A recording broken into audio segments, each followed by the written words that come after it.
So when I'm trying to create this ndarray with all zeros, I'm getting this error of data type not understood.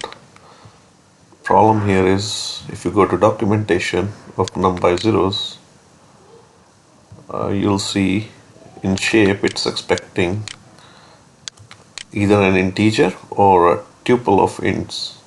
So what we are missing is an extra set of bracket. So if I were to put an extra bracket here, voila. Thank you.